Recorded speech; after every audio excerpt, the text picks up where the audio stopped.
welcome back to Quick Count. My name is Codd Sinclair. This episode is from Wednesday, January 27th, 2021.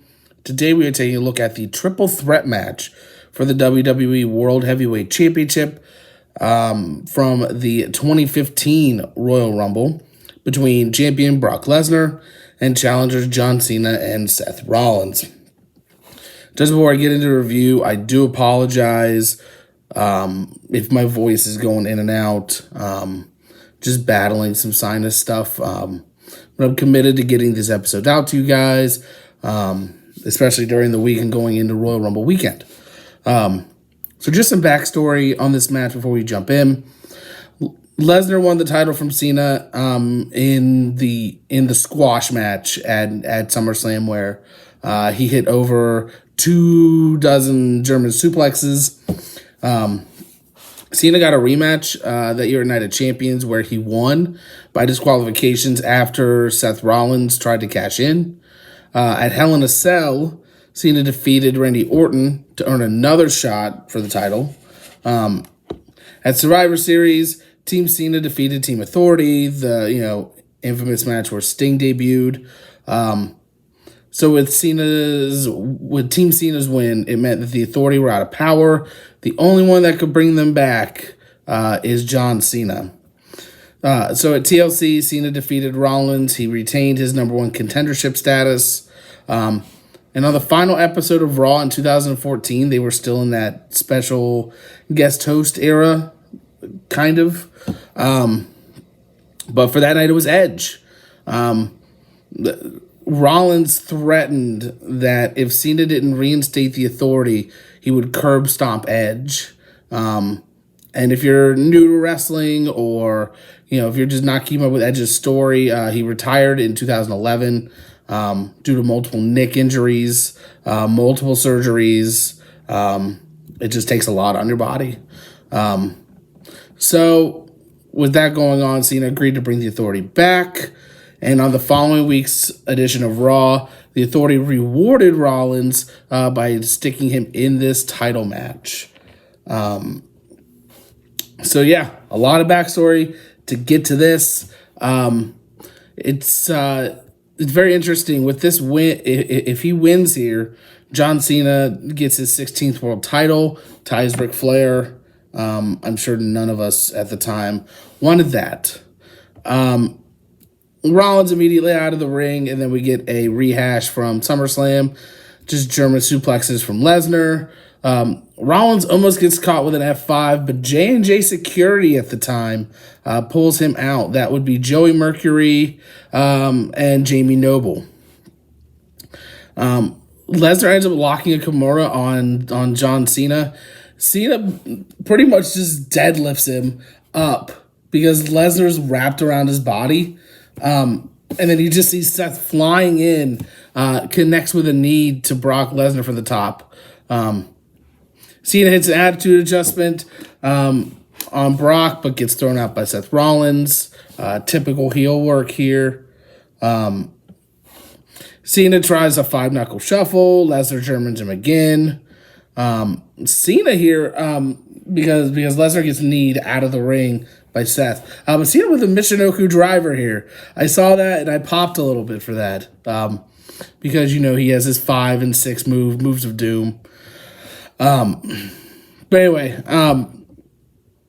so Lesnar back in the ring now. Takes 3 clotheslines for Cena to knock him down. Lesnar back to his feet. Rollins going for a springboard move of some sort. Doesn't matter because Lesnar catches him on his shoulders, hits an F5. Cena breaks it up. So everybody's down now except for Lesnar. He takes one of the announce tables apart. He gets back in the ring, and Cena not only hits 3 back-to-back-to-back attitude adjustments, Rollins pulls him out as he's going for the pin.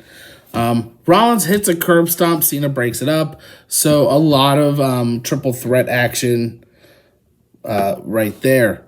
Lesnar rolls out to catch his breath. Obviously taking 4 finishers is a lot.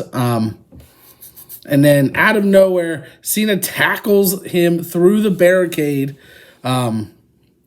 He gets up. Lesnar recovers rather quickly, throws John Cena into the ring steps, and then hits him with the steps. Well, Cena turns around, hits Brock Lesnar with the steps, and he just so conveniently falls back first on the announce table that he so angrily took apart earlier. Rollins is in the ring. He gets to the top rope. Huge elbow drop on Lesnar, a la Shane McMahon. Lesnar's motionless on the outside of the ring. Cena and Rollins are back in. John Cena going for an attitude adjustment, runs right into, or Rollins flips out of it, runs right into a pop-up powerbomb for a near fall. You hear in the background Paul Heyman screaming for somebody to get a doctor. You can now see medical personnel in the background working on Brock Lesnar.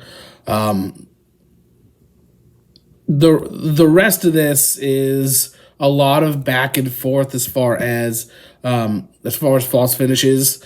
A lot of kicking out of finishers. A little bit of J&J security here coming up next. Rollins goes for a curb stomp in the ring on Cena. Catches him in STF, but J&J security break it up. Excuse me. We do see a stretcher in the background being rolled out for Brock Lesnar. Skip ahead because, again, just a lot of back and forth with the false finishes. It took me out of the match a little bit. I mean, it was very exciting up to this point, but I'll get to that at the end. Rollins to the top now, lands a Phoenix Splash. He never hits a Phoenix Splash anymore unless it's the finish. Well, guess what? Lesnar back in the ring. Not out of it yet. Hits a very violent German suplex. Cena gets one that sends him out of the ring. Rollins has since come to. Gets his Money in the Bank briefcase. Hits Lesnar in the head with it twice. He's now down. He puts the briefcase under Lesnar's head, looking to curb stomp him onto it. Lesnar catches him, hits an F5, and gets the 3 count and the win. Very fun match to watch. I'm going to give it a 2 count. It was controlled chaos. And considering the product at the time, it was very refreshing to watch. I wasn't a fan of the whole Lesnar injury angle towards the back half of the match. I thought it was really unnecessary. I can see, you're trying to neutralize the bigger opponent to kind of protect him a little bit, especially Brock Lesnar. As far as if you're trying to stretch for time. So I can see that. But the excessive kickouts, it was very bad during this period in WWE. Professional wrestling really in general, the early to mid 2010s with the false finishes and the excessive kickouts. But with that being said, this is still a very good match. This is by far the best match on this card. And my next review, you will see why. But yeah, it's a gem on an otherwise garbage fire of a card. With that being said, I hope you enjoyed this episode of Quick Count. If you've seen this match already, let me know your thoughts on it in the comments below. If you haven't, I have where you can find this match and timestamps for you in the description. While you're there, check out our social media links, including links to our Ko-fi page and my Discord, where you can get daily and weekly show updates. As always, thank you for watching. My name is Codd Sinclair, and I will see you next time.